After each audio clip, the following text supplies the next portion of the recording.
2 দফা দাবি নিয়ে মিছিল করল অল ত্রিপুরা কম্পিউটার শিক্ষক সংঘের সদস্যরা। তাদের তরফে শিক্ষা অধিকর্তার কাছে ডেপুটেশন দেওয়া হয় বৃহস্পতিবার। সংঘের প্রতিনিধিরা আগরতলা প্রেস ক্লাবের সামনে থেকে মিছিল করে শিক্ষা ভবনের উদ্দেশ্যে আসেন।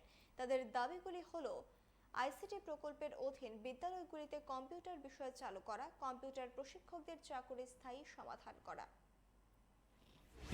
দাবি বলতে দুটি দাবি নিয়ে আমরা এখানে আজকে এডুকেশন ডাইরেক্টরের কাছে ডেপুটেশনটা প্রদান করছি। তার আগেও আইসিটি কম্পিউটার নিয়ে বিভিন্নভাবে সরকারের সঙ্গে কথা হয়েছে বা বিভিন্ন ডেপুটেশন হয়েছে, আপনারা অবগত আছেন। কিন্তু আজকে যেটা আমরা করতে যাচ্ছি সেটা হলো, অনেক দিন ধরে ত্রিপুরাতে আইসিটি প্রজেক্টটা চলছে।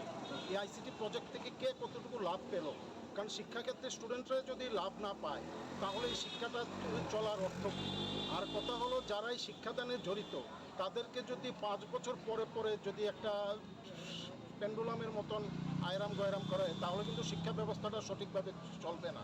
কারণ আজকে এখানে আইসিটি ইনস্ট্রাক্টরদের মধ্যে অনেক আছেন 365 প্রথম ব্যাচের, 5 বছর পূর্ণ হতে আর 6 থেকে 7 মাস বাকি।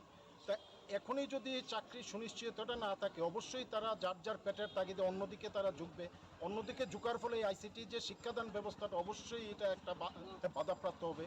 তাই আমরা চাই গভর্নমেন্ট যাতে এই শিক্ষা ব্যবস্থাটা থেকে 2021 সালে যে পুনরায় চালু করেছেন, এই উদ্দেশ্যে যে শিক্ষা ব্যবস্থাটা যাতে সঠিকভাবে চলে,